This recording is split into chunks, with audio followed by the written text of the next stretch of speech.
Assalamualaikum warahmatullahi wabarakatuh. Alhamdulillah.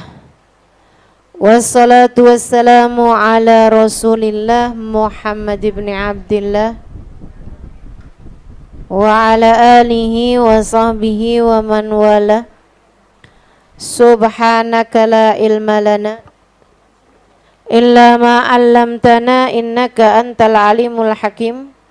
Rabbi shrah li sadri wa yassir li amri wahlul 'uqdatan min lisani yafqahu qawli, amma ba'du.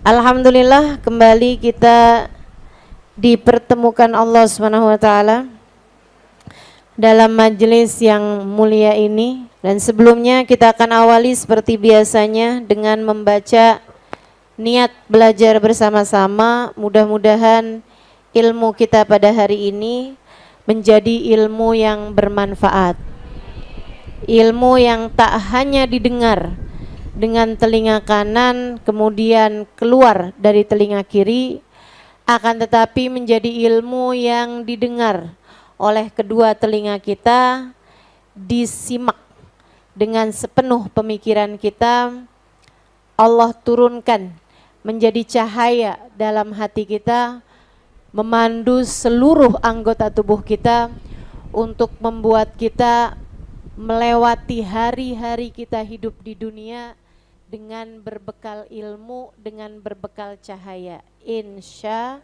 Allah. Bismillahirrahmanirrahim. Nawaitu ta'allum wa ta'lim wal naf'a wal intifa' wal dhakarah wal tadhkir wal ifadah wal istifadah wal hidha ala tamasuk bi kitabillah wa sunnati rasulillah sallallahu alaihi wa alihi wa sallam wa du'a ilal huda wa dilalata alal khair ibtigha'a mardatih wa qurbih wa thawabih wa husnil khatimah ma'al lutfi wal afiyah wa salahil akibah birahmatika ya arhamar rahimin. La hadratin Nabi Muhammad sallallahu alaihi wasallam wa alihi wa sahbihi wa azwajihi wa dhurriyyati wa ahli baiti wa sallim wa jamil anbiya wal mursalin wa ulul kauni ajma'in. Wa nahuzusan la sayyidina al muhajirin lallah Ahmad bin Isa Fakil Muqaddam Muhammad bin Ali Balawi, Sayyidil Habib Abdurrahman Asgaf, Sayyidil Habib Abdullah bin Abu Bakar Al-Aidarus, Fakhril Wujud Al-Syekh Abu Bakar bin Salim, wa usulim wa furim tumaira sahib ratib Abdullah bin Al-Haddad sahib hadal kitab, wa ila ruhil Habib Ahmad bin Zain Al-Habshi, Habib Ali bin Muhammad Al-Habshi, wa jami sadatina Ali Abi Alawi ajma'in, thumma ila ruhi Sayyidina Syekh Abdul Qadir Al-Jailani wa Sayyidina Syekh Al-Ghazali Muhammad bin Muhammad Al-Ghazali At-Tusi, thumma ila arwai arbatil a'immatil mujtahidin wa mughalidin fid din, ulama amilin, fuqaha al-muhaddisin wal Qur'an wal mufassirin wa sadatis sufiyatil muhaqqiqin ajma'in, anna Allah yaghfir lahum wa yarhamuhum wa ya'li darajatin fil jannah wa yanfa'una barakatihim wa asrarihim wa anwarihim wa ulumihim wa nafahatihim fid din wad dunya wal akhirah. Al-Fatihah.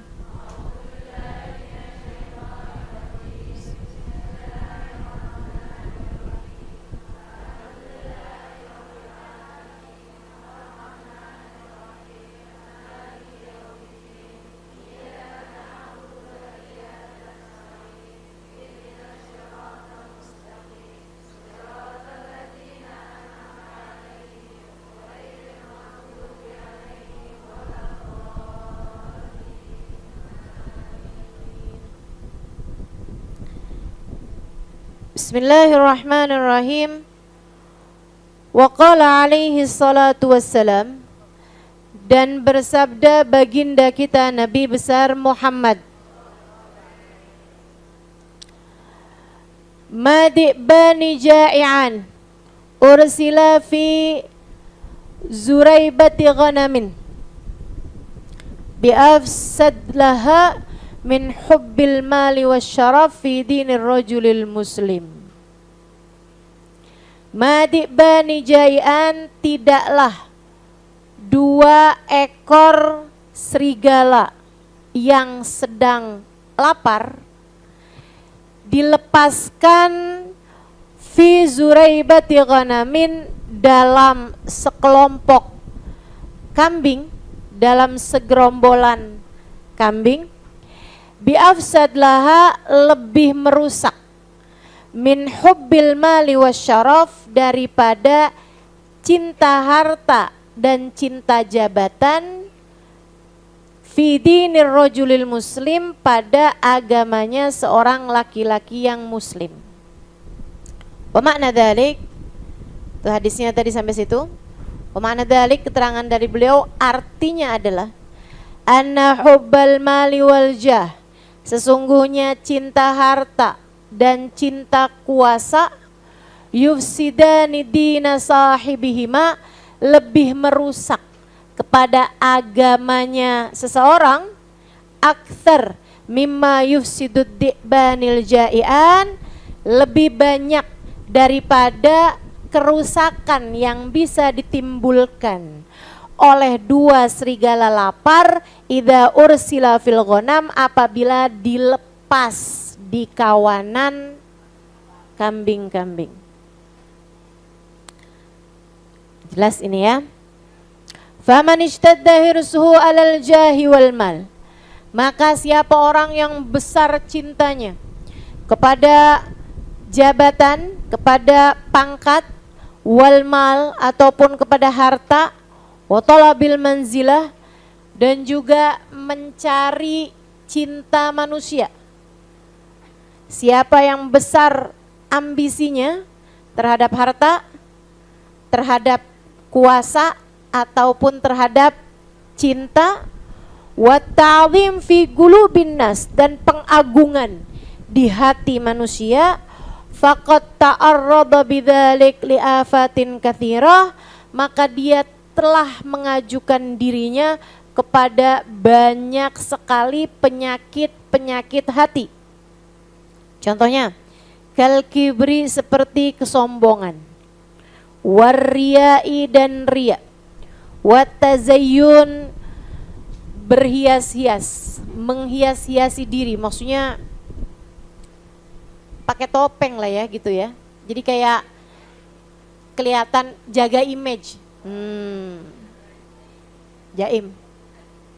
Watasannu, bikin-bikin. Kayak buat-buat, bikin-bikin di depan orang lain, di belakang orang lain, tuh tasannu tuh. Kayak sok gitu. Tahu gak sih? Makanya saya kalau udah ngelihat orang kayak terlalu sok gitu, saya malah justru jadi curiga. Tazayyun wa tasannu wa tarkit tawadhu, dia akhirnya jadi meninggalkan tawadhu, jadi kehilangan sifat tawadhu. Tawadhu'nya lil haqqi, kepada Allah, wa ahlih, dan tawadhu kepada ahlillah, tawadhu kepada orang-orang yang dekat dengan Allah, tawadhu kepada para wali-walinya Allah, tawadhu kepada para ulama-ulamanya Allah. Kalau kegedean itunya tadi tuh, kegedean cinta harta, kegedean cinta kuasa, kegedean cinta manusia, kegedean cinta terhadap pengagungan, dielu-elukan sama manusia, popularitas. Nah, popularitas. Ya, ketinggian pengagungan terhadap hal-hal yang seperti itu, akhirnya jadi nggak bisa hormat sama Allah, nggak bisa hormat sama para wali-walinya Allah, nggak bisa hormat sama para ulama-ulamanya Allah. Wa karahiyatul khumul, dia jadinya benci ketidakterkenalan, benci khumul. Khumul tuh lawannya popularitas. Lawannya popularitas. Maksudnya kalau popularitas itu dikenal orang banyak, kalau khumul itu tersembunyi gitu, terasing gitu ya, kayak dianggap asing sama orang, itu dia benci hal itu. Dia benci untuk nggak dikenal sama orang, dia nggak tahu siapa saya. Wah, tuh. Ila ghairi dzalik, kepada hal-hal yang lainnya, minal baliyat, dari bala-bala besar. Wa fil hadis sebutkan dalam sebuah hadis, innallaha yuhibbu min ibadil atqiya'il akhfiya al-abriya. Sungguhnya Allah Subhanahu wa taala cinta dari hamba-hambanya al-atqiya, yang takwa, al-akhfiya, yang menyembunyikan dirinya, al-abriya, yang baik-baik. Ya. Wafi, dan dalam sebuah hadis lain lagi, rubba ath akbar di tamrain la yu'bahu lah law aqsama 'ala Allahi la barah. Terkadang ada orang dekil, lusuh di tamrain, punya bekas luka tuh. Apa namanya? Punya belang, bekas luka ya. Bekas luka namanya belang bukan? Iya, kalau yang bisa dimakan namanya kerang. La yu'bahulah, yang tidak dipedulikan orang. Lau aqsama 'ala Allahi la barra, tapi kalau dia minta kepada Allah, la barra, Allah pasti akan mengabulkan permintaannya. Faman ishtadda hirsuhu 'alal mal, siapa yang gede cintanya terhadap harta, besar ambisinya, pokoknya pengen kaya gitu, pengen punya duit banyak, pengen punya ini, pengen punya itu, faqad ta'arrada bidzalik li akhtarin 'azimah, dia sedang mengajukan dirinya kepada bahaya-bahaya besar, wa baliyatin jasimah, dia sedang mengajukan dirinya, sedang maju menuju kepada baliyatin 'azimah, bala-bala yang sangat besar. Illam yahfadillah wa yatadarakahu birahmatih, kecuali jika dia dijaga oleh Allah dan segera diperbaiki jalannya, segera disusuli, segera ditarik sama Allah Subhanahu wa taala dengan rahmatnya. Wallahu a'lam bishawab. Jadi katanya beliau, cinta harta, cinta kuasa, cinta untuk ada di hati manusia, kayak penting banget pandangan orang terhadap dirinya gitu. Ini saya sih kalau ngelihatnya kayak penyakit kita banget gak sih? Penyakit kita banget. Kita tuh dari kata-kata aja itu udah gak pas. Teman-teman saya sekalian, kita sebut orang miskin itu sebagai orang susah. Betul nggak? Meskipun kita nggak sebut orang kaya sebagai orang muda, ya nggak pernah kan? Sekarang dia udah jadi orang muda, nggak pernah, betul nggak? Kita paling sebutnya sekarang dia udah jadi orang kaya. Oh gini, kita suka bilang dia sekarang udah senang hidupnya. Kita selalu saja mengistilahkan bahasa senang hidupnya itu gambaran tentang orang kaya. Kita nggak pernah tuh bilang misalnya gitu ya, dia sekarang udah senang hidupnya. Oh, udah nikah? Enggak, maksud saya udah jadi orang kaya, kan begitu tuh. Nikah aja tuh kalah loh dalam urusan membahagiakan atau menyenangkan hidup orang lebih daripada urusan harta. Kecuali kalau dia kawinnya itu udah dapet orang kaya gitu. Kalau dapet orang kaya nih, kita bilang sekarang dia udah jadi orang senang. Nah begitu, dia udah kawin dapet orang kaya. Atau kalau dia laki-laki, sekarang dia udah jadi orang senang, gitu kan? Kenapa gitu? Kawin dapet janda kaya, begitu kan? Kayaknya tuh kita udah salah-salah, bahkan dari istilah kata aja udah salah. Siapa bilang kalau miskin susah? Siapa bilang kalau orang kaya senang? Saudaraku sekalian yang saya muliakan, ini nih udah salah persepsi nih, dari awal kata tuh udah salah persepsi gitu. Saya banyak ketemu orang miskin-miskin yang bahagia. Banyak. Pergilah kamu ke daerah-daerah pedalaman-pedalaman. Saya karena banyak jalan, banyak pergi ke hutan-hutan. Belakangan nih saya banyak jalannya ke hutan-hutan nih. Saya banyak bertemu dengan orang-orang miskin yang bahagia, Sebagaimana juga banyak juga orang miskin yang susah juga banyak. Terutama orang miskin yang pengen kaya. Susah tuh. Karena seburuk-buruk keadaan adalah ketika kamu tidak terima dengan keadaanmu sekarang, berharap keadaan yang lainnya. Itu udah seburuk-buruk keadaan. Ya kan? Sebagaimana sebaik-baik keadaan adalah ketika kamu menerima dan bersyukur dengan keadaan di mana kamu sekarang berada. Itu udah seenak-enak keadaan. Kamu akan merasa bahagia, senang ketika kamu ada di majelis ini dan kamu memang pengen ada di majelis ini. Betul? Tapi kamu akan merasa sengsara, ngeliatin jam mulu. Kalau kamu ada di majelis ini, tapi kamu sebenarnya nggak kepengen buat duduk di majelis ini.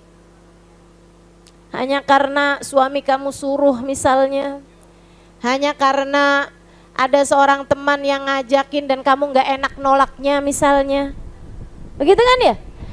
Pokoknya orang tuh yang paling gak enak itu berada di satu keadaan yang dia gak kepengen ada di keadaan tersebut.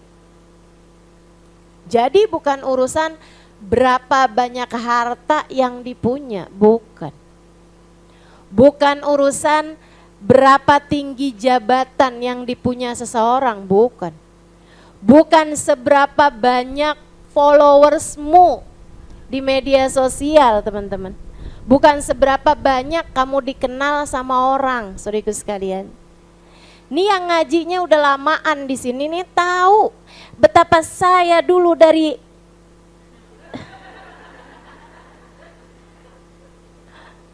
ya Kak Ida. Dari apa nih? Dari muda sampai tua. Dari nggak dikenal sampai katanya banyak orang kenal.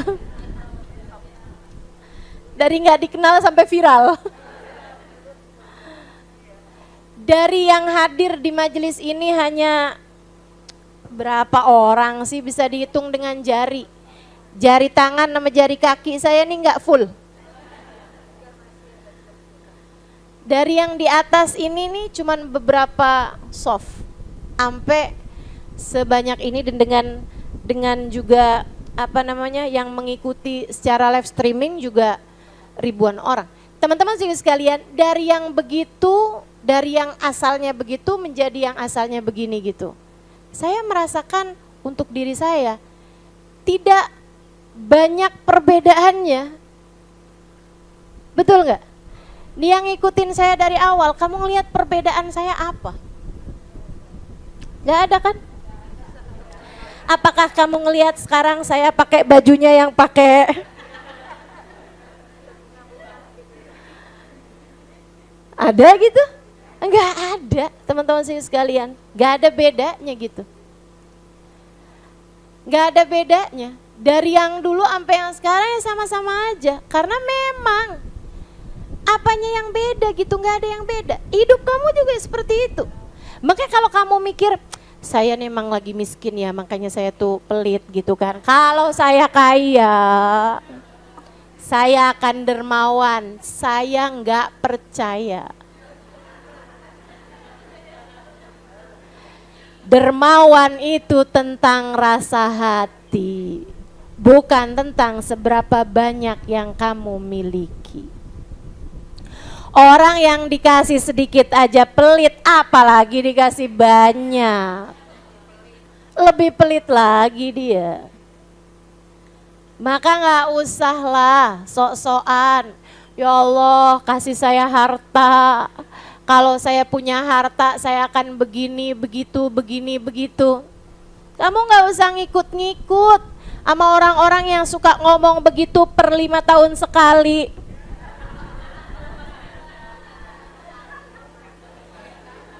Janji-janji palsu.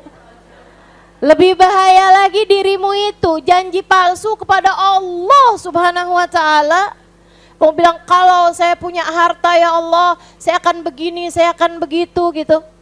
Teman-teman sekalian, nggak bisa gitu. Makanya nih ya, Ada banyak orang tuh yang dikasih ujian saat miskin dia mampu lewati, dikasih ujian saat kaya belum tentu dia lewati. Ada banyak orang yang kepleset justru di saat kaya. Ada banyak orang yang tertipu justru di saat kaya. Ada berapa banyak orang yang tertipu justru di saat ketika dia punya segalanya. Ada berapa banyak orang ketika jadi rakyat jelata, dia mengerti caranya menjadi seorang hamba.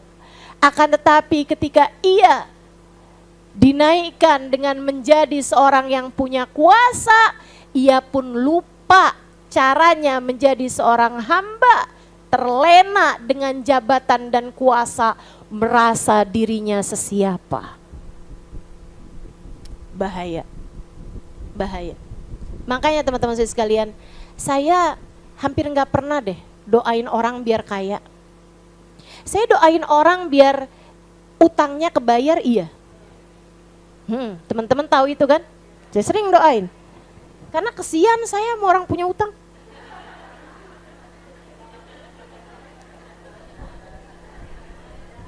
Tidur nggak nyenyak, sekalinya tidur mimpi didatengin.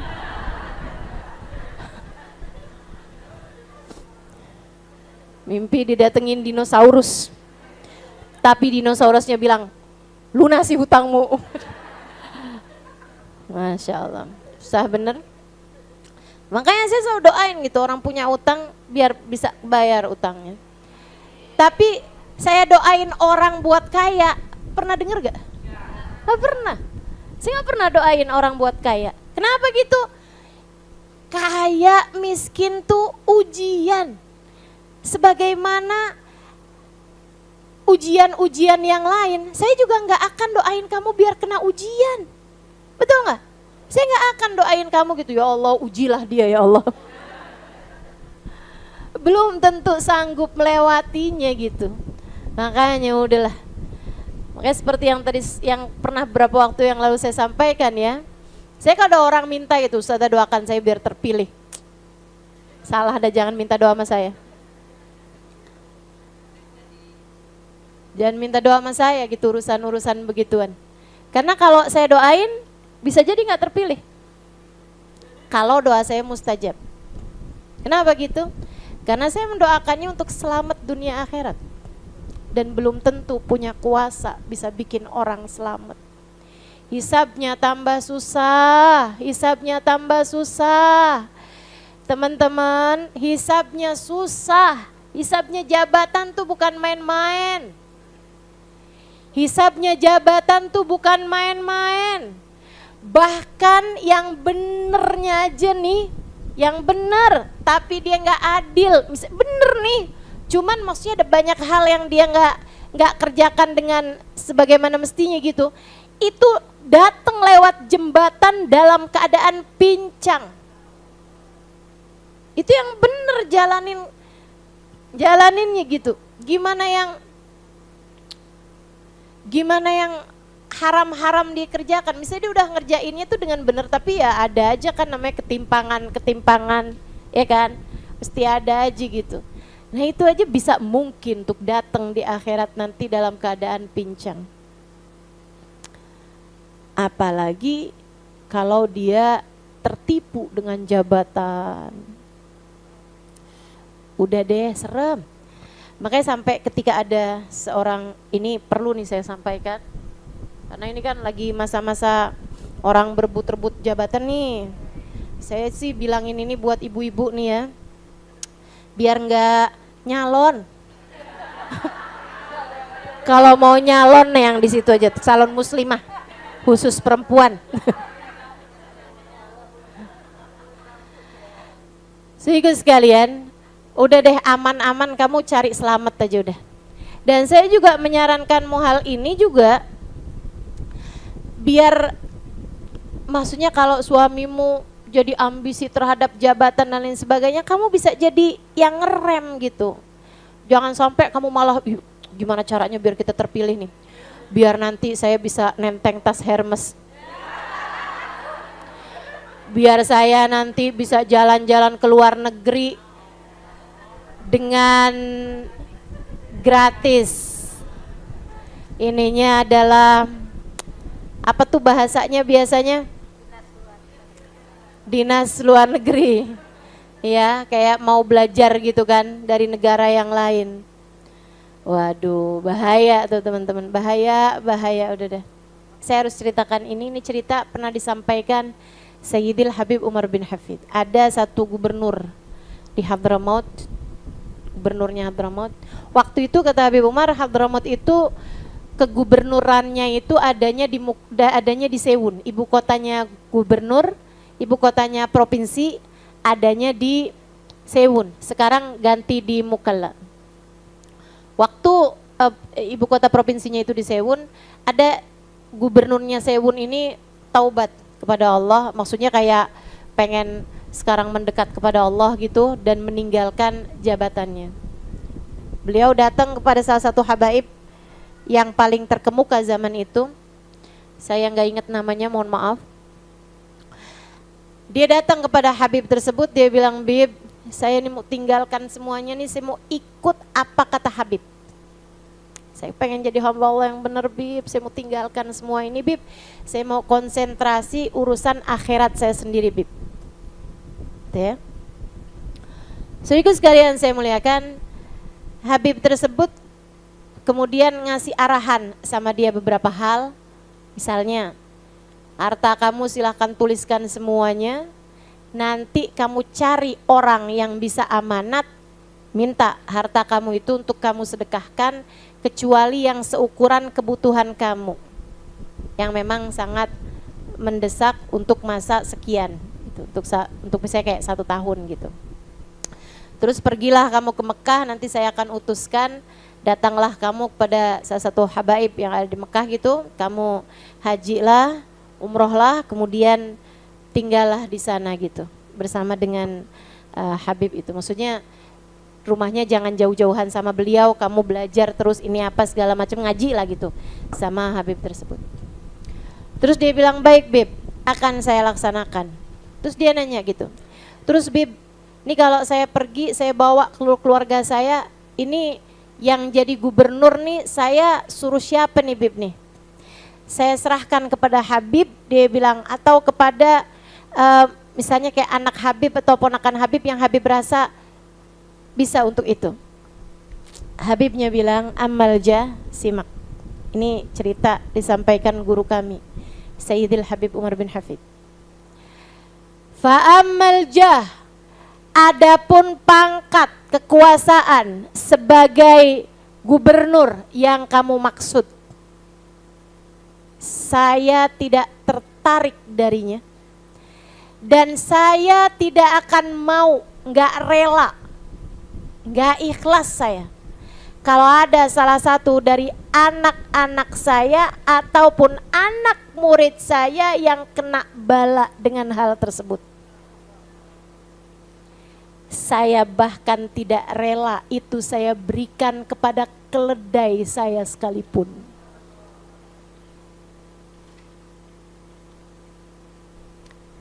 Dia bilang, jadi kamu lihatlah orang-orang di sekelilingmu itu yang mau. Kamu lihat di antara mereka siapa yang paling amanat, serahkan itu kepadanya. Beristikharahlah sebelumnya, minta petunjuk Allah, kemudian serahkan hal tersebut padanya. Jadi teman-teman saya sekalian, kamu jangan berpikir, wah kalau orang baik-baiknya nggak ada yang pada mau jadi pejabat, nanti orang jahat-jahat semua ustazah. Mungkin ada yang jadi mikir kayak begitu, ya kan? Teman-teman saya sekalian, tenang aja, ada banyak kok yang mau repot.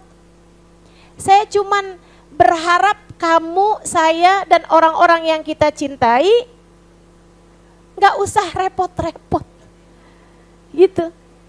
Nggak usah repot-repot ngambil bagian yang sangat rentan tersebut, sangat berpotensi untuk membuatmu celaka tersebut. Sambilan kita doakan yang terpilih di antara para pejabat-pejabat kita adalah orang-orang yang bisa mengemban amanat dengan cara yang baik. Kan gitu. Nggak usah khawatir, nggak ada yang mau. Dari zaman dulu sampai zaman sekarang yang mau sama kekuasaan banyak. Justru kalau kita menjadi orang-orang yang tidak tertarik dengan kekuasaan, ini malah justru jarang, asing, aneh yang kayak kita. Betul?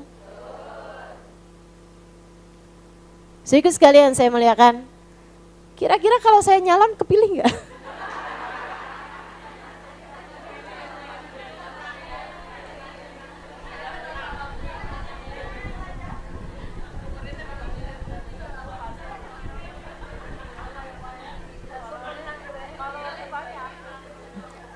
Nggak akan kepilih lah Ustazah, orang nggak mungkin.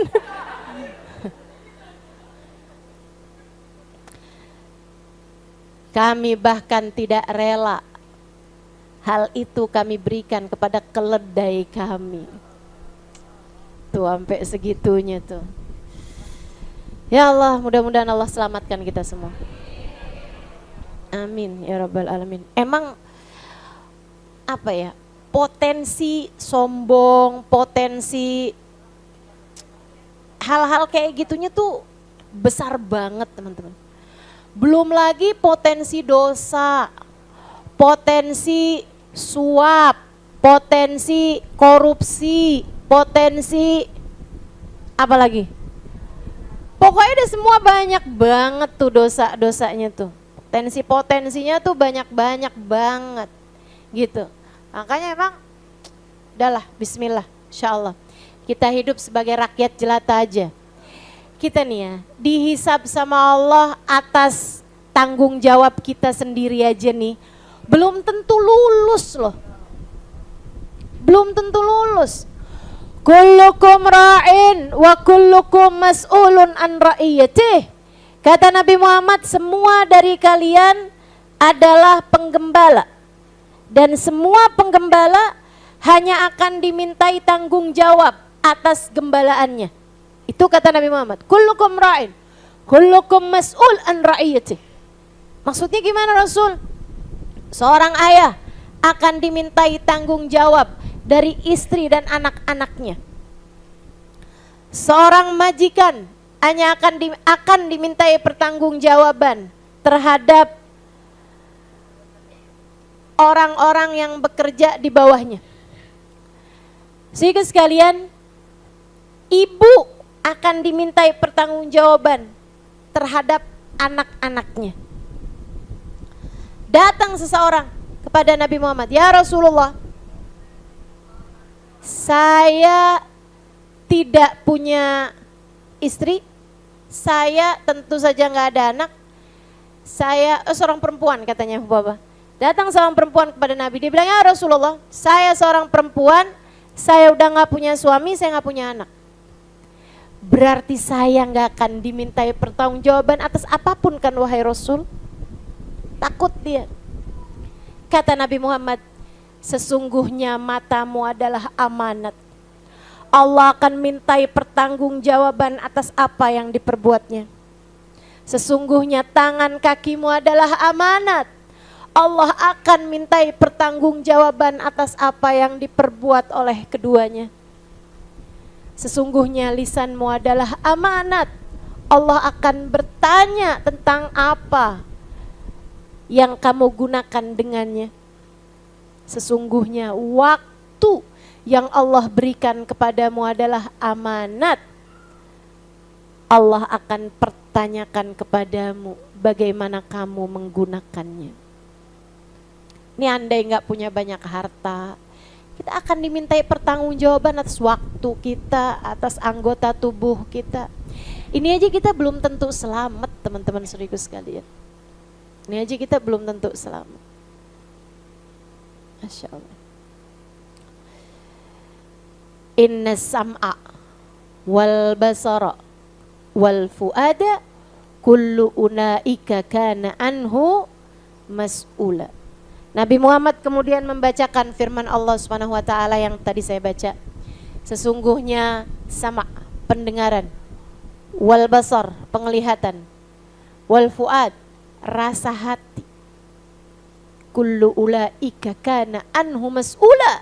semuanya akan dimintai pertanggungjawabannya oleh Allah Subhanahu wa taala. Mudah-mudahan selamat semuanya.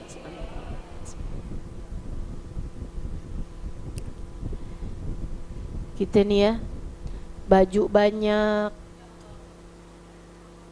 betul gak? Sendal banyak, sepatu banyak, tas banyak.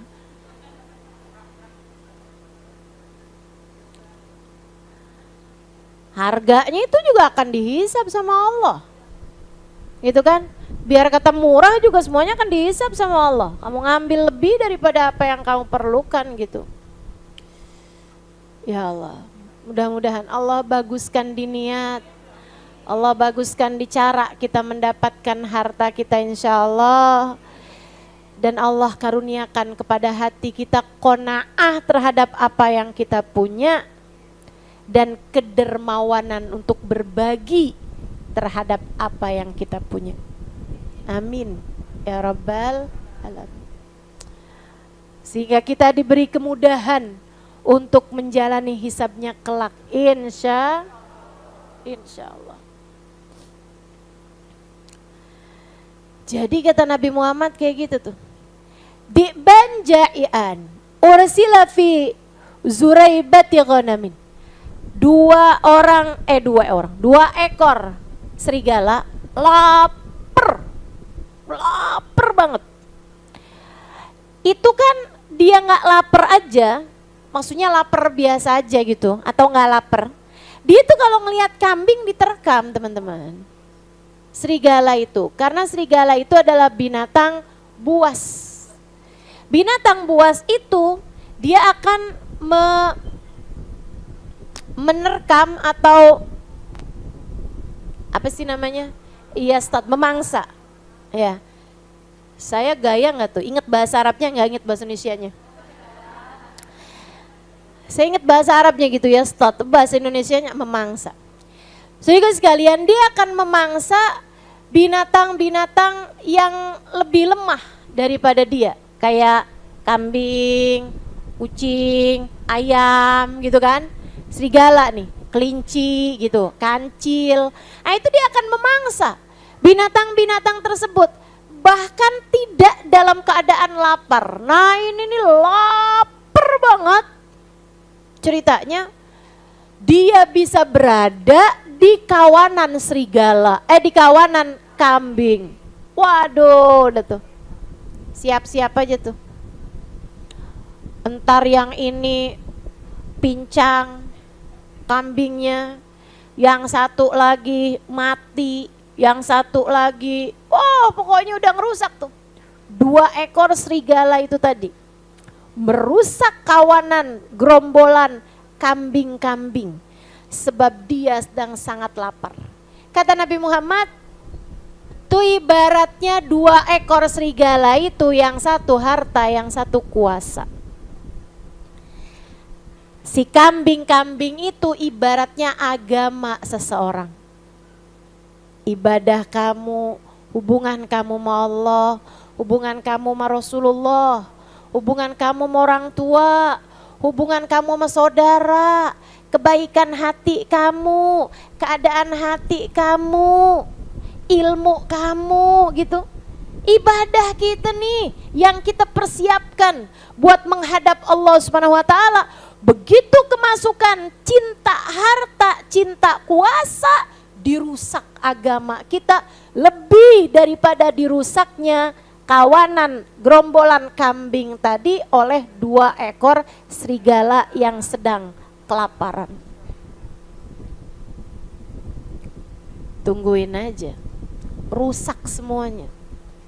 Jadi sekalian, hubungan sama Allah rusak, hubungan sama Nabi Muhammad rusak, hubungan sama orang tuanya banyak juga yang jadi rusak, hubungan sama pasangannya, sama rumah tangganya banyak juga yang rusak, hubungan sama ulama banyak juga yang rusak. Nih hubungan-hubungan nih banyak yang jadi rusak.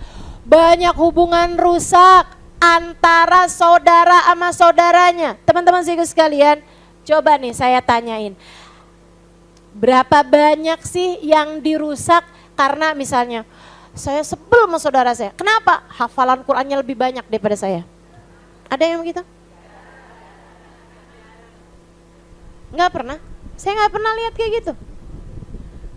Saya nggak pernah lihat kayak gitu. Saya ini sebel banget sama saudara saya. Kenapa? Tahajud dia lebih lama daripada saya. Saya kesel banget. Pokoknya mulai sekarang saya nggak akan tegur dia lagi. Kenapa gitu? Soalnya dia baca Quran lebih banyak daripada saya. Ada yang begitu? Itu orang kalau ada yang kayak begitu namanya PA. Ya aneh-aneh punya saudara ahli ibadah, punya saudara orang yang berilmu misalnya gitu kan. Saya sebel sama saudara saya karena saudara saya lebih ngerti, lebih pinter daripada saya. Ya kalau kamu punya saudara lebih pinter enak kan nanyanya dekat. Kan begitu.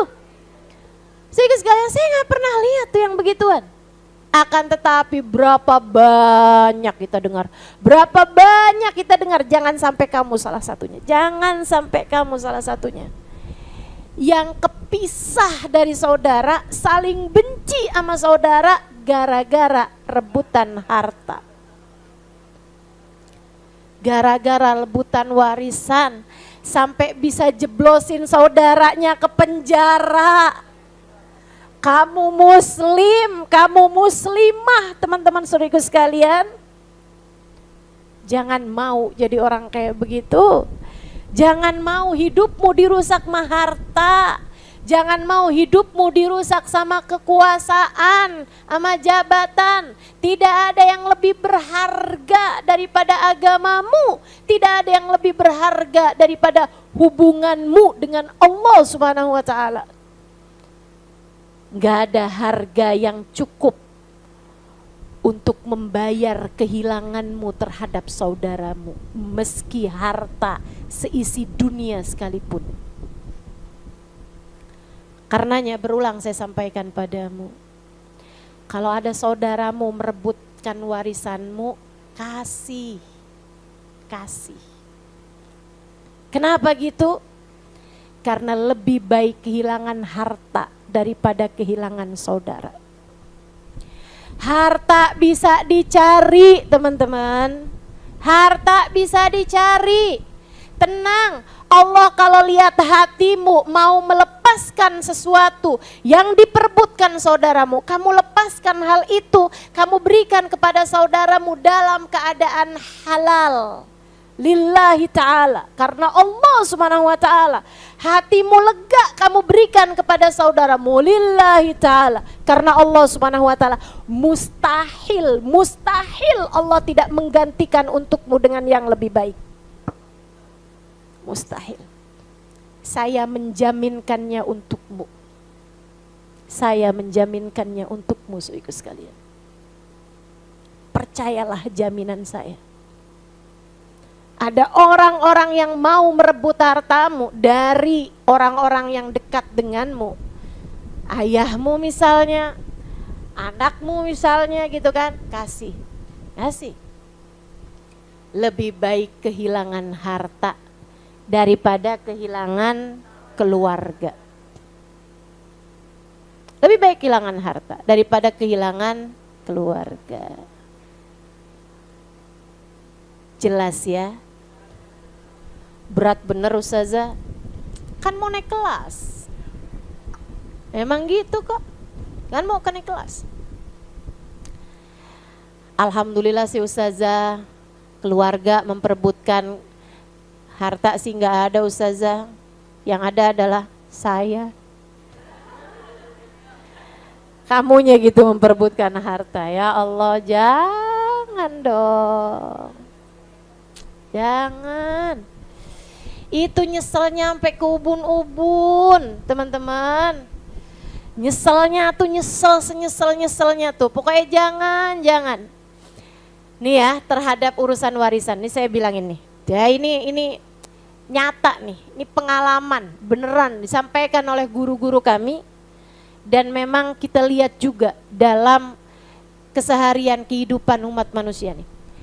Harta warisan itu kalau dibagi dengan cara yang benar, ya, dengan yang sudah diaturkan Allah, semua menerimanya dengan hati sukarela, lapang dada, semuanya menerima, semuanya seneng gitu kan.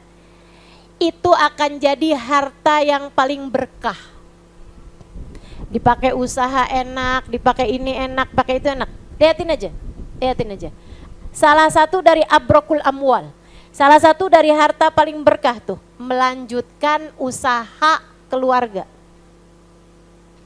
Lanjutin usahanya keluarga itu salah satu usaha paling berkah. Kalau dibaginya dengan baik, dengan takwa dan dengan cinta. Gitu. Ada kakak yang bilang sama adeknya, "Iya deh, ambil aja deh." Misalnya gitu. "Saya udah ini kok, udah cukup, udah nggak apa-apa, buat kamu aja." Adeknya bilang, "Ah, nggak usah kak, nggak apa-apa kok kak, saya juga masih cukup kak. Alhamdulillah, kakak kan mungkin juga perlu buat urusan-urusan yang lain, nggak apa-apa kak, ambil aja." "Kamu beneran? Ada beneran?" "Iya nggak apa-apa kak, kakak ambil aja. Ini kan juga harta dari orang tua kita kak, gitu, biar semuanya juga pada ikutan dapat berkah harta orang tua." Gitu kan? Itu yang kayak begituan tuh. Itu bakalan jadi usaha yang berkah, teman-teman. Oh, kok amin? Emang kamu punya?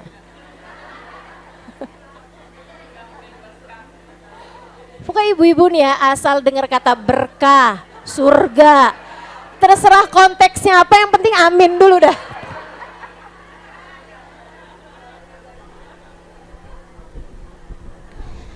Saudara sekalian, sebaliknya gitu, harta warisan kalau misalnya gitu kan, berebutan sampai saling benci, sampai saling caci di antara keluarga, sampai yang asalnya pada orang-orang soleh, solehah saling tuntut gitu, sampai tahajud pun isinya minta harta warisan. Oh, bahaya, bahaya, bahaya.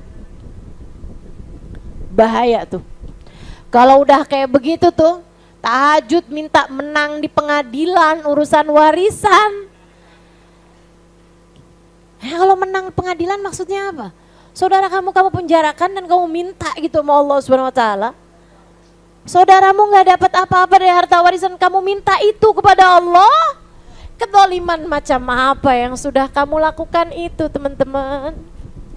Nih kalau ada orang modelannya kayak begitu tuh, harta warisan yang tidak dibagi sesuai dengan haknya, atau harta yang tidak dibagi dengan takwa dan dengan cinta, saling berebut, saling gak enak hati, saling marah, saling kesel, saling hujat, saling caci, saling maki. Nah kalau yang kayak begitu tuh modelannya tuh, itu panas teman-teman saudara sekalian hartanya. Dan kalau harta udah panas kayak begitu, bukan hanya ia akan hancur, akan tetapi ia akan menghancurkan harta-harta yang lainnya. Liatin aja, liatin aja. Liatin aja. Ngeri. Dah, kita mesti pinter-pinter nih sama urusan harta nih. Terus bilang, pokoknya kalau udah yang pengen begini, pengen begitu, pengen punya ini, pengen punya itu. Nah, kalau hati masih kayak begitu tuh, bilangin, "Wahai diri, kita bakal mati. Wahai diri, semua harta ini akan ditinggalkan. Wahai diri, semua yang enggak dibawa mati, jangan bela mati-matian." Insya Allah. Terus bisa ngajarin hati kita, insya Allah. Terus bisa ngajarin. Amin. Ya Rabbal Alamin.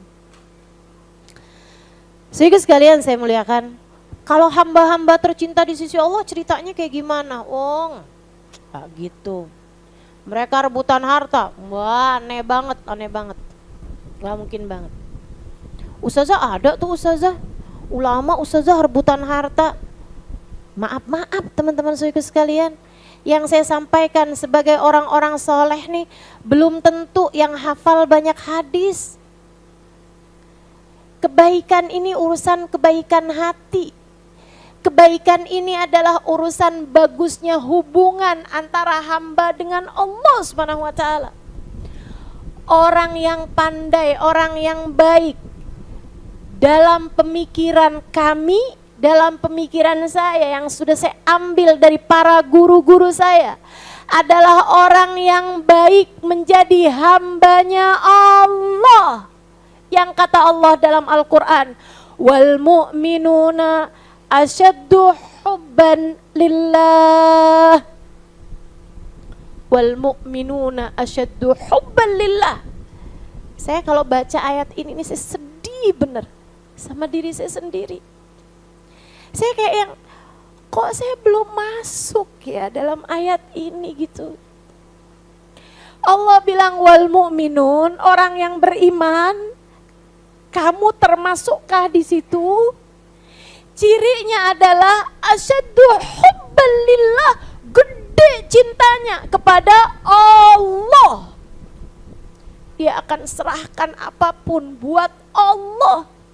Dia akan jadikan seluruh waktunya, seluruh hartanya, seluruh tenaganya, seluruh pemikirannya buat Allah, buat agama Allah.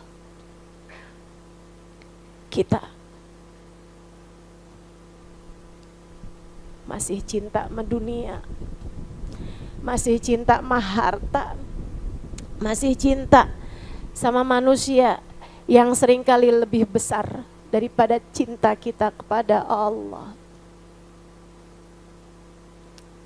Kita disuruh sedekah masih hitung-hitungan. Kita disuruh tahajud masih ngantuk. Kita disuruh baca Al-Quran masih males-malesan. Kita disuruh baca zikir masih musim-musiman. Muslimkah kita? Mukminahkah kita? Mukminah tuh kata Allah, orang mukmin tuh wal mu'minuna asyaddu hubban lillah. Orang beriman gede cintanya, bukan kepada harta, bukan kepada jabatan, bukan kepada cinta manusia, enggak ada. Gede cintanya kepada siapa? Kepada Allah. Mudah-mudahan Allah ajarin kita terus jadi hambanya yang solehah insya Allah. Teman-teman sekalian, ada salah satu kisah yang berulang kali dikisahkan Sayyidil Habib Umar bin Hafid ketika saya belajar di kota Tarim dulu itu, tentang sebuah kota di Hadramaut namanya Shibam. Alhamdulillah kami juga berulang kali datang ke sana. Salah satu kota yang indah dengan bangunan-bangunan yang antik. Jadi sekalian, Shibam itu kotanya tuh rumahnya gede-gede. Gede-gede banget. Di rumah tuh bisa kamarnya 20 gitu. Tingkat gede-gede. Bukan berarti orangnya kaya-kaya. Tapi gini mereka tuh bangun rumah. Memang tanahnya kan mesti lebar nih misalnya ya. Mereka bangun rumah nih, satu petak gitu, suami istri. Sampai nanti kalau udah anak-anaknya besar, kalau anak laki-laki nikah, itu dia akan bikinkan bangunan nyambung sama bangunan rumah induk ini, rumah orang tua ini, gitu kan. Nah anaknya banyak-banyak zaman itu, punya anak 15, laki-lakinya 7. Yang perempuan kalau dinikahkan, kalau belum nikah tinggal barengan sama orang tuanya, kalau udah dinikahkan tinggal barengan sama suaminya yang tinggal sama orang tuanya. Gitu tuh orang Shibam. Nah nanti tuh kalau misalnya rumahnya itu udah penuh nih, udah besar gitu kan, itu dibangunkan di atasnya. Nanti dibangunkan sebelah sananya lagi. Nanti si orang-orang ini nih, gitu kan, yang nikah-nikah ini kan punya anak besar-besar juga akhirnya. Cucunya nih kalau nikah laki-laki, naikin lagi ke atas. Naikin lagi ke atas. Jadi rumah mereka itu tingkat 5, tingkat 6. Coba deh ntar kalau ke Hadramaut gitu kan,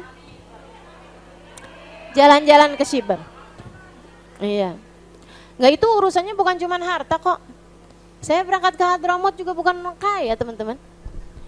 Itu urusannya tentang siapa yang diberangkatkan Allah SWT itu aja. Sama kayak haji, kayak umroh, kayak kemana-mana gitu kan. Saudaraku sekalian yang saya muliakan, jadi ini Shibam nih sekitar 1 jam dari kota Tarim. Di rumahnya itu ada satu rumah, isi orang rumahnya 300 orang. Jadi kalau bikin pengajian gak usah ngundang orang. Tapi juga enak ya, nggak usah dikumpulin semuanya, pasangin aja mikrofon di semua ruangan gitu kan. Assalamualaikum warahmatullahi wabarakatuh. Mari kita ngaji ya anak-anak. Udah full 300 orang satu rumah. Ini antik banget nih Shibam. Shibam doang tuh yang kayak gitu tuh. Yang lain-lain nggak terlalu kayak gitu juga gitu. Sehingga sekalian, nah di Shibam nih beberapa tahun lalu, ini ceritanya nih ya. Kalau yang tadi tuh bukan cerita yang disampaikan Habib enggak. Saya lihat sendiri gitu kan.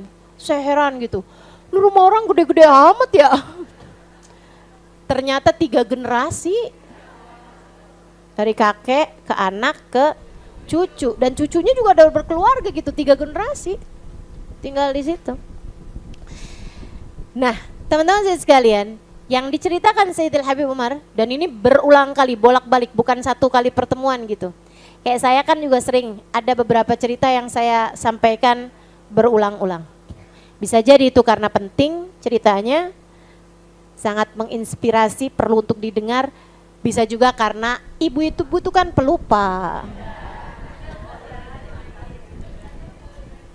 Jadi nggak apa-apa, kapan aja boleh cerita. Dulu nggak tahu, sekarang lupa. Nah ini nih, Sayyidil Habib Umar bercerita, dulu di Shibam ada salah satu wali min auliyaillah, saya lupa namanya. Di zaman sekitar 50-60an tahun yang lalu. Itu teman-teman sekalian, ada seorang hakim di Shibam.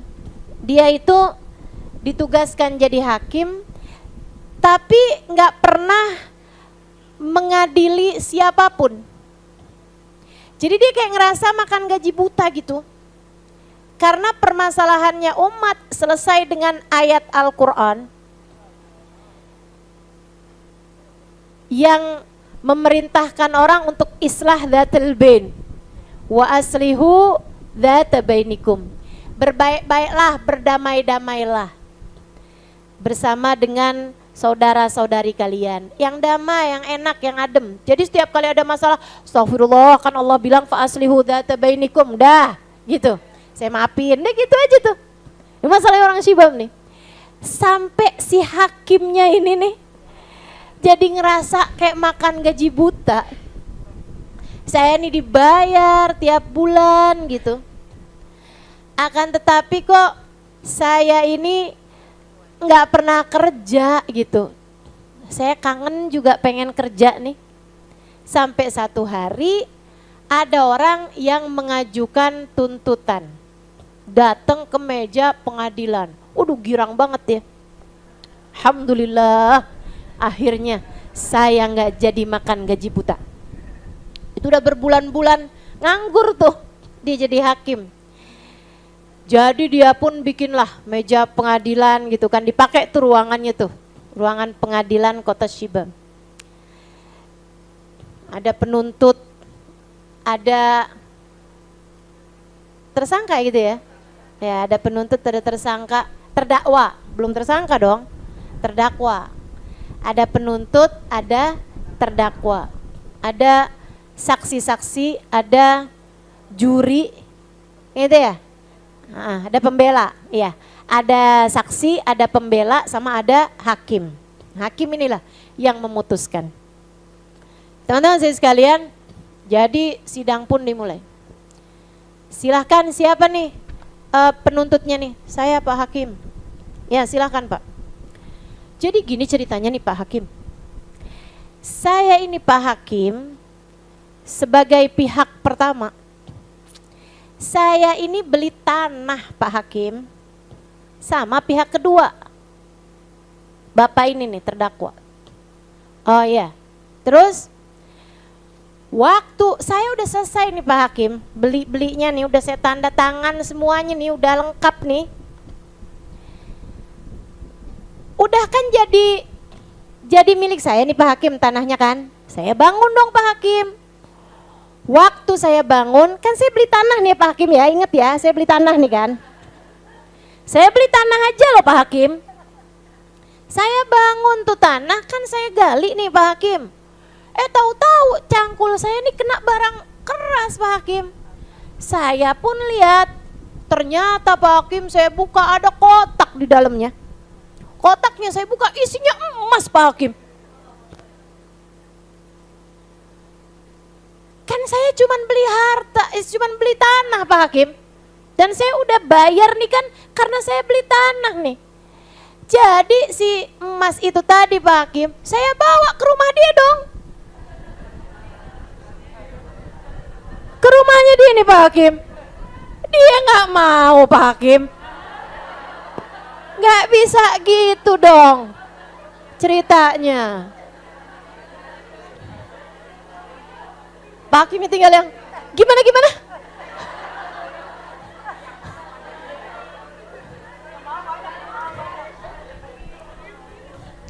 Lagi diceritain urusan gak cinta harta aja pada mau noh. Astagfirullah. Baru aja saya bilang gak pernah saya doain orang biar kaya.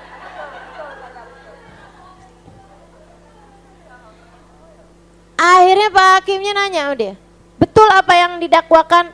Betul Pak Hakim.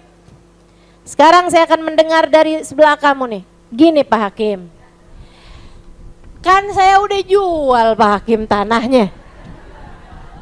Kalau saya jual tanah Pak Hakim, ya kan ama di dalamnya, mana saya tahu Pak Hakim.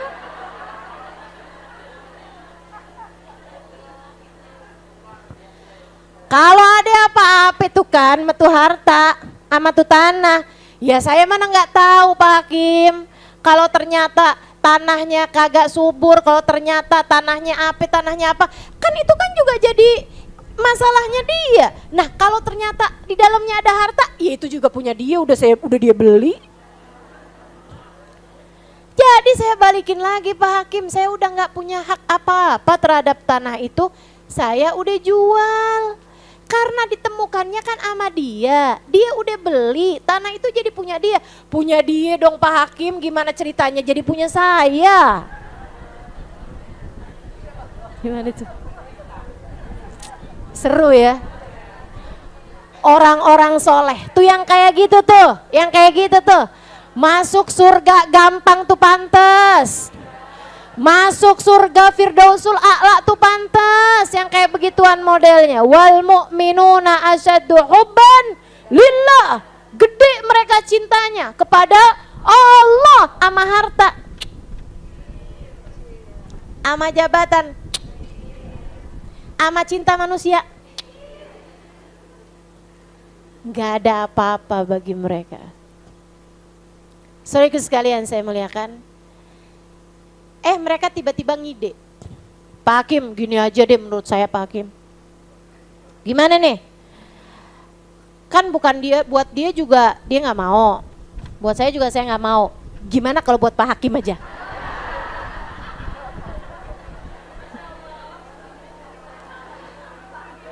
Hakimnya teman-teman, ini coba nih ya, biar yang demen-demen di suap apa tuh biar denger juga nih cerita kayak beginian nih. Ini kan cerita-cerita yang kayak beginian nih jadi obat, jadi vitamin buat akal kita. Jadi vitamin buat hati kita, biar ngerti caranya jalanin kehidupan teman-teman sekalian. Yang akan segera kita tinggalkan dengan kita masuk ke dalam alam kuburan kita nanti. Ini cerita yang kayak beginian nih jadi vitamin gitu. Tapi kamu kalau buka cerita sekarang di televisi isinya kayak begitu. Orang rebutan harta, orang korupsi, orang rebutan jabatan, orang saling jelek-jelekin si ini si itu segala macem. Aduh udah deh. Saya sih nggak mau nambah pusing, saya nggak mau tuh buka berita. Suami saya masih kadang suka buka tuh berita-berita. tapi di mute sama dia suaranya.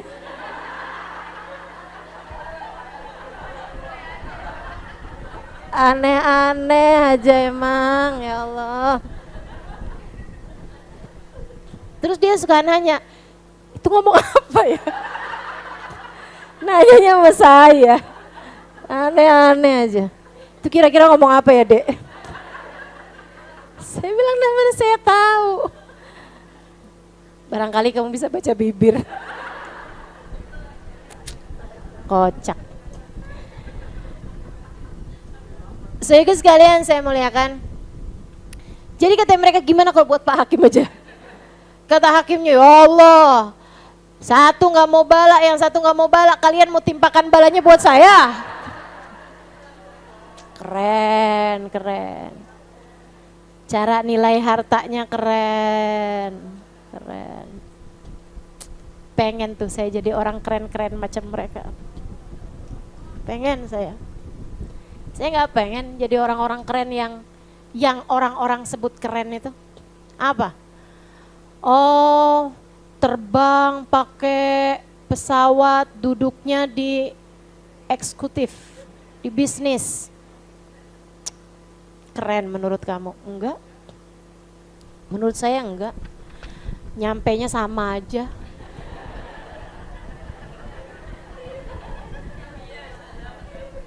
Ustazah, kita beliin pesawatnya yang bisnisnya nggak usah, saya bilang. Kenapa gitu Ustazah? Nyampainya barengan. Ntar kalau nyampainya duluan boleh. Selagi nyampainya barengan nggak usah aja. Teman-teman sekalian saya muliakan, apa sih yang orang-orang anggap keren? Saya nggak kepengen tuh keren-keren yang model begituan. Saya lebih tertarik untuk keren versi saya yang sudah diajarkan oleh guru-guru saya. Tuh yang kayak gitu keren. Sesungguhnya kebesaran seseorang dalam pandangan saya, kata Sayyidina Muhammad Al-Bagir alaihi ridwanullah. Saya lama tuh mikirin ucapannya baru ngerti, lama gitu. Sesungguhnya besarnya seseorang dalam pandangan saya tergantung dari seberapa kecil dunia dalam hatinya. Bener banget. Itu keren yang sesungguhnya.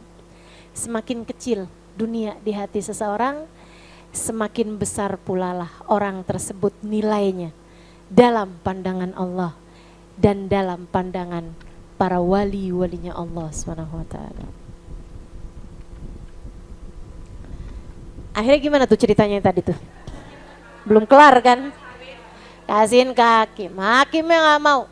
Terus gimana dong Pak Hakim nih sekarang nih? Duitnya kita pakai apa nih sekarang nih? Hartanya. Gini aja deh.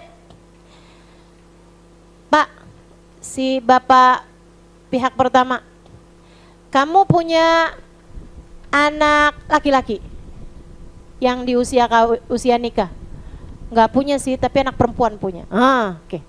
Kalau kamu Pak punya anak laki-laki nggak yang di usia nikah? Punya saya Pak Hakim. Kawinin aja.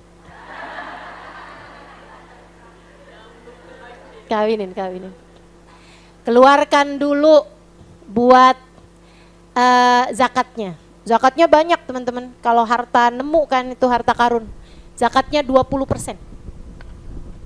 Keluarin dulu zakat. Nah nemu, ini kan nggak ada ikhtiar apa-apa juga kan. Gitu. Jadinya zakatnya 20%. Buat orang Islam dong 20%. Nah itu menurut saya sih 50% aja juga pantas. Oh, emang ya punyanya dia gitu. Malahan di negara kita malah peraturannya kan punyanya pemerintah ya. Ya kan ya? Nah itu ikut dah apa katanya peraturan negara di mana kita berada. Tapi kalau secara hukum Islam tuh itu namanya ma'din. Nah, namanya tuh harta rampasan, harta temuan. Itu ada hukumnya tersendiri. Jadi zakatnya 20%. Dikeluarkan zakatnya dulu 20%, sisanya bikin dah kalian pesta pernikahan, suami istri nih kan, awinin, bikin pesta pernikahannya, kemudian bikinin rumah ini apa segala macam, pakai harta tersebut tuh buat anak-anak kalian itu. Ya udah deh kalau gitu Pak Hakim, iya deh kerjain tuh sama mereka. Itu juga nggak pakai pacaran dulu, ta'arupan segala macem. Udah cuma dikawinin aja tuh. Hamba-hamba tercinta di sisi Allah. Hamba-hamba tercinta di sisi Allah. Imam Syafi'i mau masuk masjid lagi haji. Mau masuk Masjidil Haram. Imam Syafi'i namanya terkenal tapi orangnya sangat sederhana, low profile. Nah ya, saya kalau mau nyebut yang agak bahasa Inggrisnya agak takut salah nih. Ya nggak apa-apa lah ya, jangan semua mau diborong ya kan. Udah bagus dikasih ngerti bahasa Arab dikit-dikit gitu kan. Bahasa Inggris nggak ngerti nggak apa-apa lah ya. Yang penting saya ngerti I love you.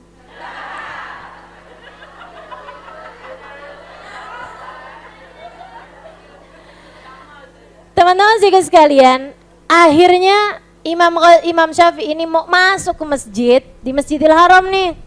Beliau sedang mengerjakan ibadah haji gitu. Dalam hari-hari haji udah selesai itu ngajinya. Beliau mau masuk ke Masjidil Haram gitu. Tahu ketemu sama salah satu pengusaha, salah satu orang kaya gitu di depannya masjid. Akhirnya ngasih duit. Halah, Imam Syafi'i ini. Terima kan? Namanya orang dikasih, adabnya dikasih diterima. Gitu. Makanya kalau kamu bilang, Ustazah, katanya ulama-ulama tuh sebaiknya jangan cinta dunia. Saya amplopin mau kok. Nah ya kalau kamu kasih, kamu emang seneng kalau kamu ngasih terus ditolak. Ya, nggak suka juga kan? Man u'tiya faradda sa'awla walam yu'ta. Itu katanya Nabi Muhammad SAW.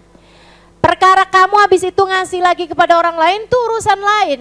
Tapi kamu kok dikasih, kecuali kalau kamu tahu orangnya memang adalah orang yang sangat zalim, orangnya dapat hartanya tersebut dengan harta yang nggak halal, udah pasti, gitu kan? Tolak, teman-teman, tolak.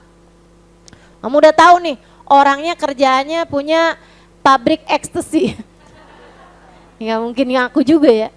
Atau misalnya dia punya pabrik bir, misalnya gitu kan? Pabrik minuman keras misalnya. Nah terus abis gitu, dia ngasih sama kamu. Dia nggak punya usaha lain selain usaha tersebut, begitu. Nah itu uangnya hukumnya haram. Kalau udah tahu kamu memang orangnya ini adalah orang yang duitnya haram, kamu tolak teman-teman. Kamu tolak aja udah langsung. Tapi kalau orangnya tersebut kamu nggak tahu, atau setahu kamu ya orangnya pekerjaannya halal. Kalau diberi oleh seseorang, terima. Kenapa gitu? Sebab saya nggak tahu ini apakah ucapan Nabi ataukah itu ucapan dari orang-orang soleh ya. Tapi ini beredar dan sering disampaikan oleh guru kami juga, Sayyidil Habib Umar bin Hafid, man u'tiya faradda sa'ala walam yu'ta. Siapa yang diberi kemudian dia menolak, akan datang waktunya dia minta dan dia tidak diberi. Jadi adabnya kita kalau dikasih terima. Apapun aja pemberiannya terima aja. Gitu kan? Urusan kamu nantinya mau kasih sama orang lain, ya udah kasih sama orang lain. Gitu. Sehingga sekalian saya muliakan, nah Imam Syafi'i paham nih urusannya. Jadi ketika dikasih sama orang, ya dia mau terima, dia harus terima gitu. Dia terima nih. Dia terima sebelum masuk masjid nih, dia bentangkan surbannya. Uang-uang itu terdiri dari uang-uang dinar dan dirham, uang emas mau uang perak. Teman-teman, sama beliau diletakin di situ. Taruhin tuh di apa sih namanya? Diginiin loh, apa sih? Disebarin di atas surbannya tadi itu. Taruhin di atas surbannya, disebarin gitu. Terus dia bilang, yang perlu silakan ambil, yang perlu silakan ambil. Itu nggak kena orang Indonesia. Dia ambil sama surban-surbannya. Ya nih kira-kira. Kayaknya begitu modelnya. Untung aja tuh nggak model yang kayak begituan tuh, nggak model yang masih rakus-rakus nih, pada udah diajarin juga.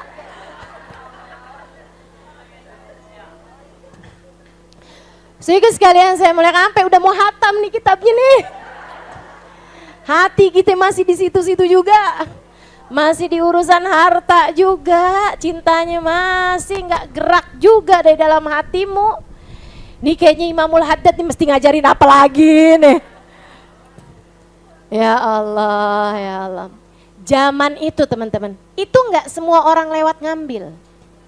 Sangat sedikit yang ngambil.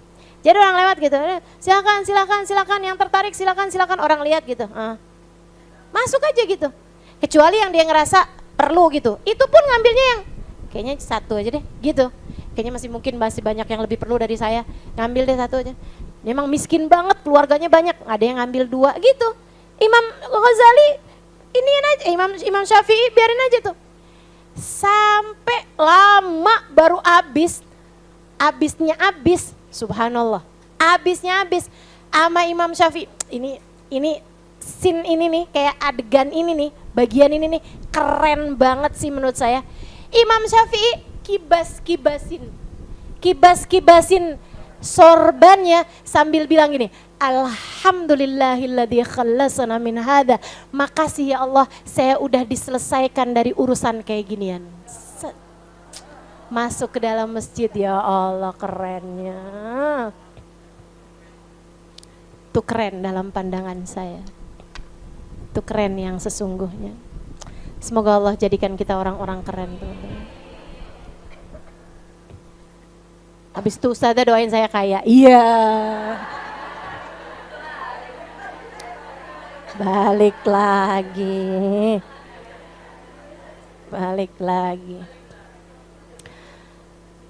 Faman ishtadda hirsuhu 'anil jahi wal mal talabal manzila wa ta'dhim fi qulubin nas faqad ta'arrada bidzalika li afatin katsirah. Siapa yang gede cintanya terhadap harta, terhadap jabatan, talabil manzilah. Ibu-ibu, teman-teman saya sekalian ya, terhadap jabatan nih kan. Cuma kita lihat aja tuh. Ini dalam hari-hari ini aja kita dibuat sumpek setengah mati nih. Apalagi ntar hari-hari ke depan.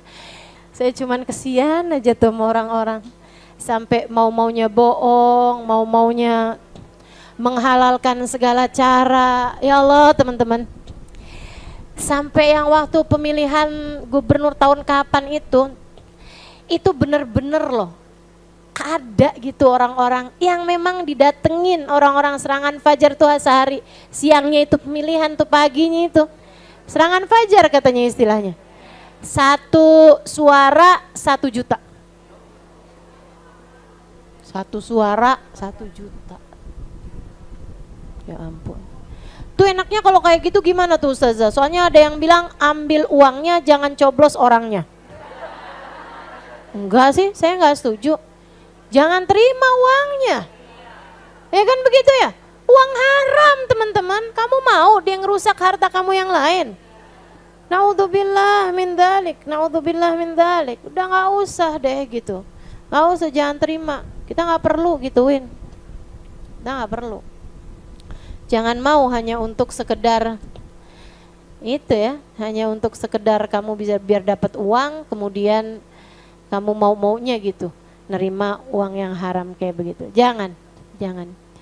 Makanya nih, sampai serem nih, dan ini dari dulu nih teman-teman saya sekalian, dari zaman udah dah, ini urusan ribuan tahun, yang namanya orang rebutan kekuasaan, sampai perang sana perang sini, sampai darah tertumpah ribuan orang banyaknya. Rebutan apa sih mereka? Kuasa. Rebutan jabatan, rebutan kuasa. Pengen kekuasaannya sampai ke sana gitu kan.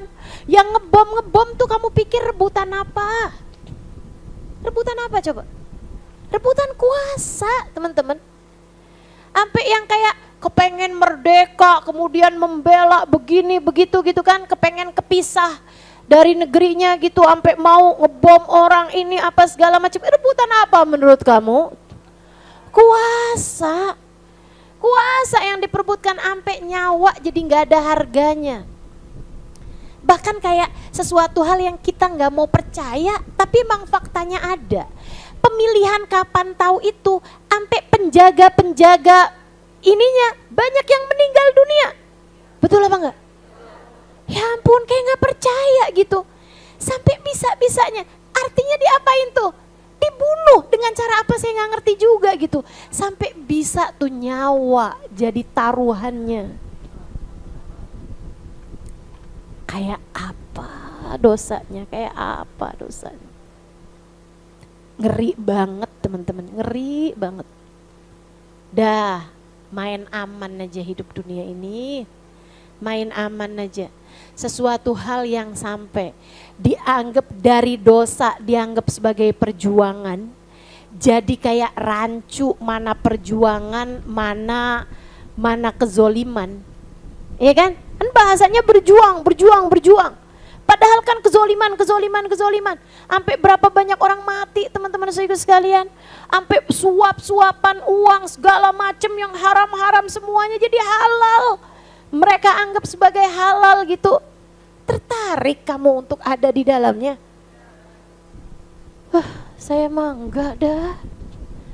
Apalagi kalau kita ingat besok lusa kita bisa mati. Udah, nggak usah.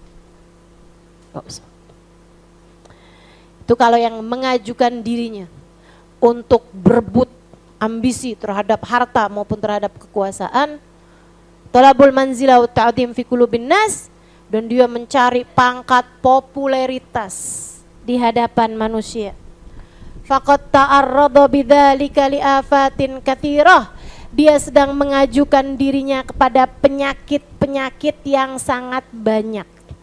Selebihnya teman-teman, subhanallah. Ini di zaman ini kita bisa lihat gitu, orang kalau Allah mau populerkan, populer aja. Nggak ngapa-ngapain aja bisa aja populer.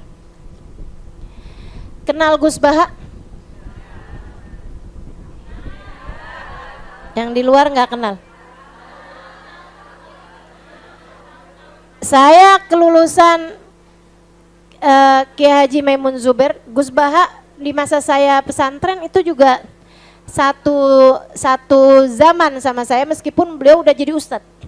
Ketika saya mondok jadi santri, beliau udah jadi ustadz di sana ya. Emang orang pintar Gus Baha.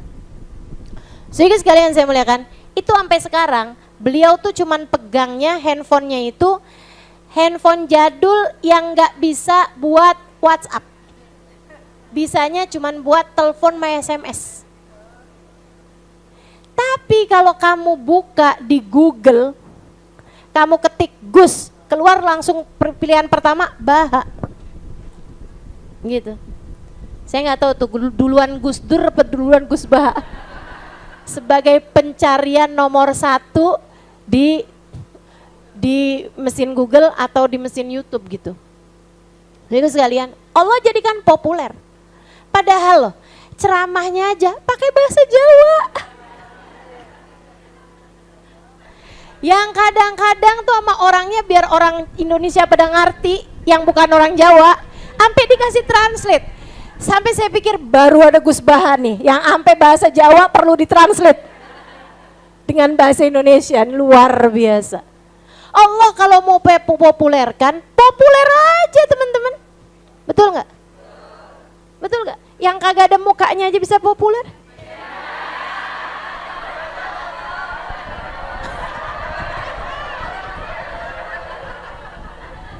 Hanya sekedar biar kamu ngerti tuh loh, kalau Allah mau kasih orang terkenal, terkenal aja.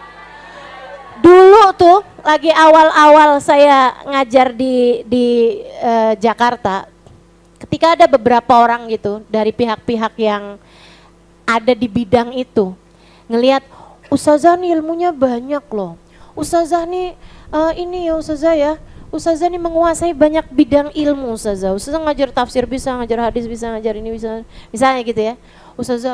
Ustazah gimana kalau ngisi di televisi kami Ustazah? Ada banyak stasiun televisi yang menawari saya. Bahkan sebelum saya maksudnya ya, sebelum saya seperti sekarang gitu ya, sebelum banyak orang kenal, sebelum banyak orang kenal. Saudara sekalian saya muliakan, dan semuanya saya tolak. Kenapa? Saya perempuan. Saya menganggap bahwa perempuan semakin tertutup semakin baik. Kita nih perempuan nih khairun linnisa an la tara rajulan wa la yaraha rajul. Sebaik-baik perempuan adalah yang tidak melihat laki-laki dan yang tidak dilihat oleh laki-laki. Saya belajar untuk itu. Belum berhasil, belum berhasil. Tapi saya belajar untuk itu. Belajar untuk tidak melihat laki-laki yang bukan mahram saya, yang bukan suami saya, yang tidak halal bagi saya untuk saya lihat, dan tidak dilihat oleh laki-laki yang bukan mahram saya. Saya belajar untuk itu. Begitu kan? Kalau saya masuk TV, nah kan, jadi repot saya. Saya tuh akhirnya sampai orang itu bilang kayak begini, Ustazah, di TV kami nih Ustazah nggak ada orang pakai cadar, nggak ada Ustazah yang pakai cadar, nggak ada orang pakai cadar, gitu kan? Tapi kalau Ustazah mau masuk ke televisi kami akan ajukan Ustazah, biar boleh ada orang pakai cadar mengisi di televisi kami. Sampai mereka mau turun segitunya loh. Padahal kan bisa aja jadinya televisinya dicap ekstrim gitu kan. Ada orang pakai cadar ini itu di sana gitu. Saya bilang nggak usah deh, saya nggak usah aja. Saya nggak menarik juga, nggak usah. Sehingga sekalian yang saya muliakan, saya tolak dengan pemikiran saya takut. Takut apa? Takut dilihat laki-laki? Enggak. Teman-teman sekalian, itu urusan di luar kontrol saya gitu kan. Akan tetapi yang saya takutkan adalah lebih daripada hal itu saya takut juga gitu ya. Tapi yang lebih saya takutkan adalah saya takut sama diri saya sendiri. Ketika saya nanti masuk televisi walaupun pakai cadar nih, artinya kan saya dilihat sama semua orang, laki-laki dan perempuan. Iya kan ya? Saya takutnya tuh nanti saya akan peduli mata saya nih udah bagus belum nih? Baju saya nih udah rapi belum nih gitu kan? Saya akan yang kayak duduk saya nih saya kelihatan langsing apa enggak ya kalau duduk kayak gitu? Badan saya kelihatannya kayak gimana ya? Saya tidak merasa aman dari saya memiliki rasa seperti itu. Saya memutuskan untuk dah nggak usah, saya mendingan dilihat sama cewek-cewek aja dah. Ya kan aman nih. Ibu-ibu kan kalau ngelihat saya kan, saya nggak peduli ibu-ibu mau ngelihat saya kayak gendutan apa enggak. Ibu-ibu ngelihat saya kayak yang apa kek, baju gimana kek gitu kan ya Bu ya. Kerudungan mencong-mencong nih tadi saya benerin.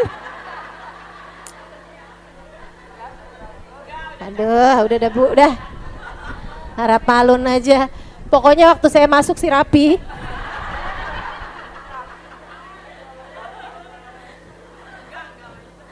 Kapan tuh saya ngajar lepas penitinya, jarumnya. Ya Allah, ya Allah. Ah udahlah. Gitu. Jadi itu yang jadi pemikiran. Saya tidak merasa aman dari rasa hati saya sendiri, Bukan dari rasa hatinya orang. Saya nggak bisa ngontrol apa yang orang lain pikirkan. Tapi saya takut terhadap diri saya sendiri. Tuh loh teman-teman saya sekalian. Serem gitu kan. Jadi ya udah aja lah. Biar ilmunya tersebar Ustazah kemana-mana. Survei membuktikan. 15 tahun kemudian teman-teman, Masya Allah, nggak pakai muka saya ada di mana-mana, nggak pakai melanggar aturan Allah Subhanahu Wa Taala. Yang di Papua dengerin saya, yang di Pembuang Hulu di tengah hutan dengerin saya, yang di Malaysia, di Singapura, di Hong Kong, ini sekarang nih yang dengerin saya tuh dari negara mana-mana. Masya Allah, luar biasa benar. Allah kalau mau ya kan, Allah kalau mau teman-teman, kalau Allah mau, kamu pengen apa? Pengen ilmu saya manfaat ya Allah. Pengen ada banyak muslimah-muslimah di seluruh dunia mengenalmu ya Allah, mengenal Rasulmu ya Allah dari lisan saya. Pengen ada orang-orang di mana-mana tempat mereka dengar betapa sangat mulianya mereka, karena mereka adalah hamba Allah, karena mereka adalah umat Rasulullah. Saya kepengen perempuan-perempuan yang lagi sedih di rumahnya, yang lagi sedih karena merasa ditinggalkan sama suaminya naksir janda belakang rumah. Misalnya gitu. Tiba-tiba dia buka, ya kan? dia buka YouTube, dia buka Instagram, kedengeran tuh suara saya, tenang Bu, tenang Kak. Jangan sedih.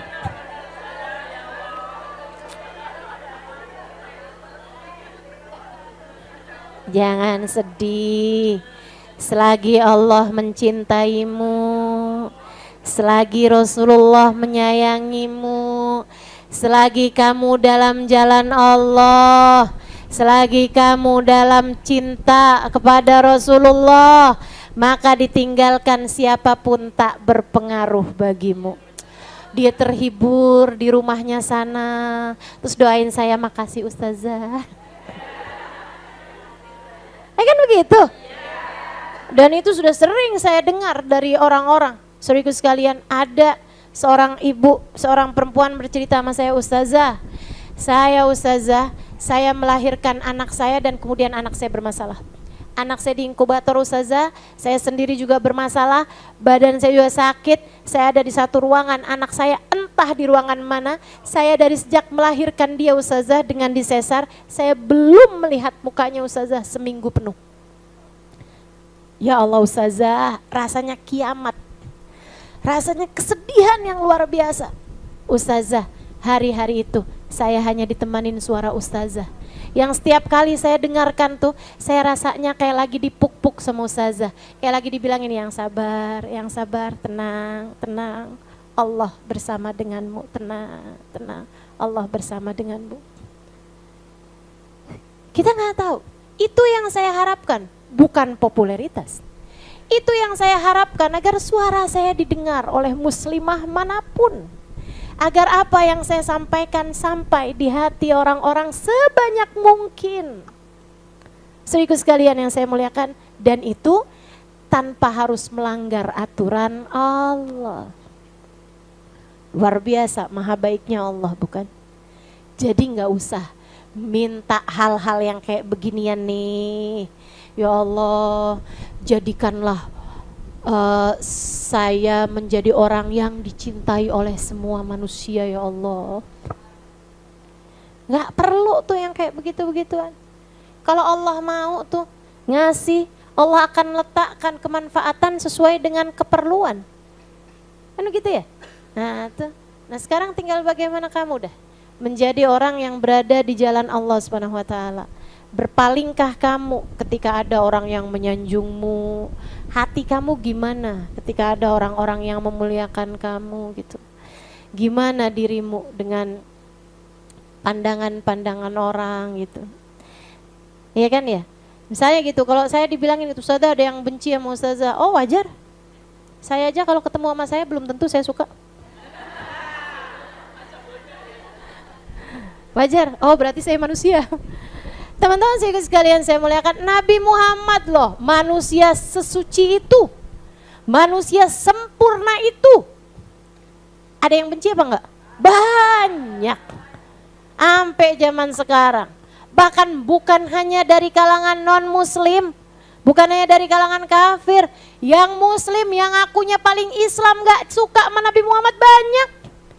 Yang segala-gala tentang Nabi Muhammad dia gak suka, sholawatan gak suka, maulidan gak suka, ziarah sama Nabi bid'ah.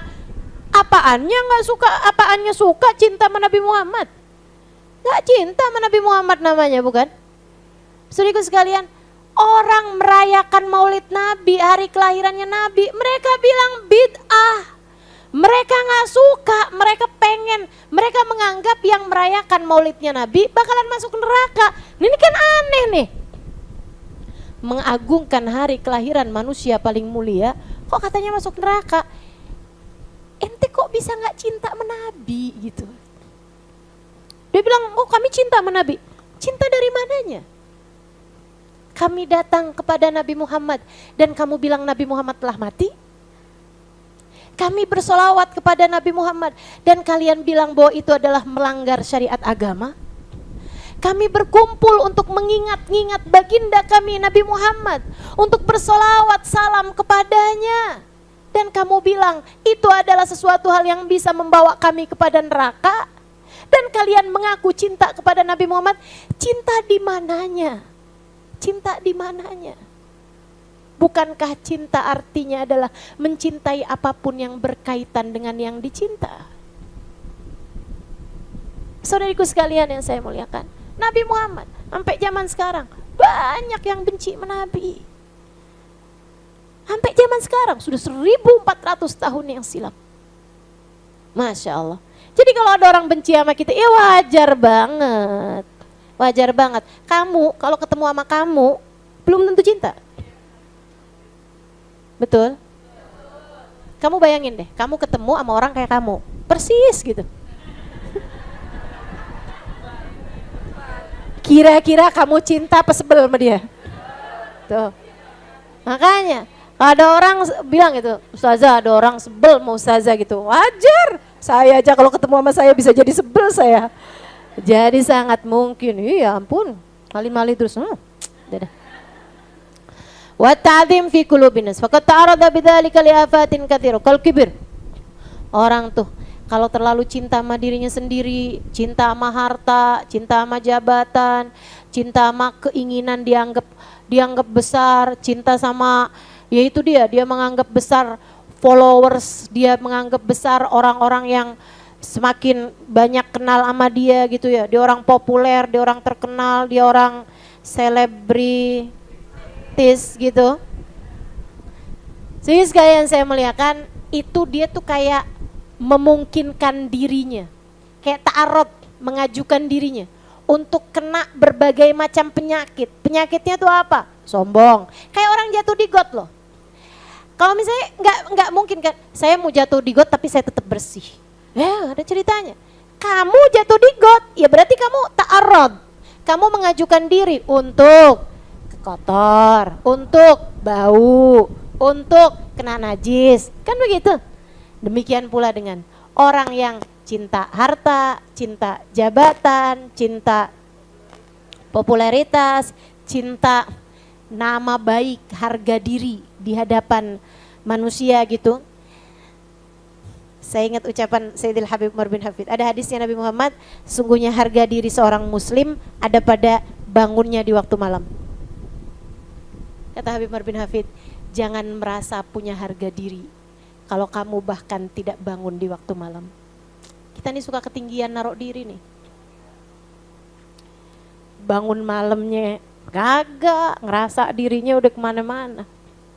Ibadah malamnya berantakan, tapi ngerasa dirinya kayak ahli surga, ahli surga. Sedih bener. Kal kibir, sombong, ria, tazayun. Jadinya kayak suka ya gitulah, apa namanya, ya menghias-hias diri kayak tampilannya. Jadi penting banget gitu, penting banget untuk apa ya, kelihatan wah lah gitu.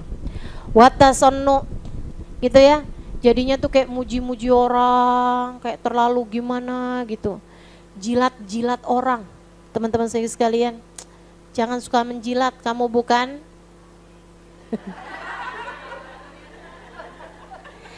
watarkit tawabu. Nah itu benar tuh bahasanya, cari muka. Tasono itu cari muka. Watarkit tawabu, akhirnya kamu jadi nggak tawadu. Lupa kalau kamu itu hamba yang nilainya hamba ada pada penilaian Allah Tuhannya. Kita hamba, nilai kita ada pada penilaian Allah Tuhan kita, teman-teman. Ketika kamu dianggap hina di hadapannya, Allah gak peduli berapa jumlah followersmu. Ketika Allah menganggapmu hina di hadapannya, Allah gak peduli bahkan berapa ilmu yang sudah kamu kuasai. Ini kalau saya dianggap hina di hadapan Allah nih teman-teman, Allah gak peduli berapa banyak hadis yang saya hafal. Allah gak peduli berapa banyak kisah yang dimuat oleh memori saya. Berapa banyak hal yang sudah saya lakukan. Allah kalau benci-benci aja. Dan itu serem sih. Serem. Makanya kalau teman-teman nanya sama saya, Ustazah, kita kalau mau doain Ustazah tuh doain apa? Doain saya biar disayang sama Allah. Doain saya biar disayang sama Allah. Udah, titik itu aja udah. Saya memintamu untuk itu, mendoakan saya. Doakan saya biar jadi orang yang disayang sama Allah Subhanahu wa taala. Sebab kalau udah seseorang dilaknat oleh Allah, dibenci oleh Allah, enggak disayang sama Allah Subhanahu wa taala, apapun yang dia punya enggak ada artinya. Ilmukah dia punya enggak ada artinya. Ibadahkah dia punya enggak ada artinya. Apalagi harta yang dia punya. Apalagi jabatan yang dia punya, apalagi cinta manusia yang berhasil dia raih. Gak ada artinya apa-apa teman-teman, gak ada artinya apa-apa. Nilai kita mutlak hanya pada bagaimana Allah Subhanahu wa ta'ala menilai kita. Tarkut tawadu lil haq, akhirnya kita jadi gak bisa tawadu sama Allah. Kegedean cinta sama diri sendiri jadinya kegedean cinta sama diri sendiri, akhirnya nggak bisa menggedekan cinta kita kepada Allah. Itu penyakit bahaya. Penyakit bahaya. Jangan sampai kita kegedean cinta sama diri kita sendiri, sampai akhirnya jadi tidak bisa membesarkan cinta Allah Subhanahu wa taala dalam hati kita. Lil haq wa ahli. Kita akhirnya jadi nggak gampang bisa hormat sama orang. Kalau kegedean hormat sama diri sendiri, jadi kurang bisa hormat sama orang lain. Betul nggak? Kalau hadir di majelis rasanya harus duduk di depan. Siapa kamu? Siapa kamu? Kalau kamu emang datangnya belakangan, ya duduk di belakang. Ya kan begitu? Hati-hati, hati-hati. Ngerasa kayak yang saya itu harusnya begini. Karena saya itu nilainya begini. Itu bahaya banget tuh, bahaya banget. Saya takut sama hal-hal yang seperti itu. Mudah-mudahan Allah selamatkan kita semua, insya Allah. Allah selamatkan kita semua. Habib Umar tuh udah jadi Habib nih sekarang, udah jadi orang nomor 1, teman-teman saya sekalian. Udah jadi orang-orang yang sangat dimuliakan gitu kan. Itu Habib Umar tuh lagi masa, maksudnya beliau udah jaya ya, udah punya Darul Mustafa, udah punya Darul Zahra, udah dimuliain orang di mana-mana. Itu lagi masa hidupnya Habib Hasan, kan saya selama di sana kan Habib Hasan masih hidup tuh. Itu Habib Umar kalau ada waktu gitu bisa hadir majelisnya Habib Hasan, datang ke masjid Jami, duduk di mana aja softnya berakhir. Jadi itu di Tarim sana itu sangat mungkin ada seorang santri dari Darul Mustafa atau dari pondok mana gitu, dari Rubat, atau dia belajar gitu di Darul Mustafa, di Tarim gitu. Dia hadir majelisnya Habib Hasan, dia duduk, tahu-tahu pas dia noleh sebelahnya Habib Umar. Biasa aja, nggak ngerasa apa-apa. Masya Allah, Masya Allah. Karena kalau beliau lagi banyak tamu, orang-orang pembesar-pembesar gitu kan, orang tua-tua gitu, Habib Umar persilahkan gitu. Saya pernah lihat tuh fotonya tuh. Saya lihat Habib Umar gitu kan, silakan gitu. Beliau persilahkan orang-orang tua-tua duduk di depan, beliau duduk di belakangnya pintu. Biasa aja, Masya Allah, Masya Allah. Tuh ya, orang-orang dengan kelas berlian yang menyangka dirinya debu belaka. Kita nih kadang suka kebalikan. Kita takut sejatinya kita di hadapan Allah debu, akan tetapi kita ngelihat diri kita kayak berlian.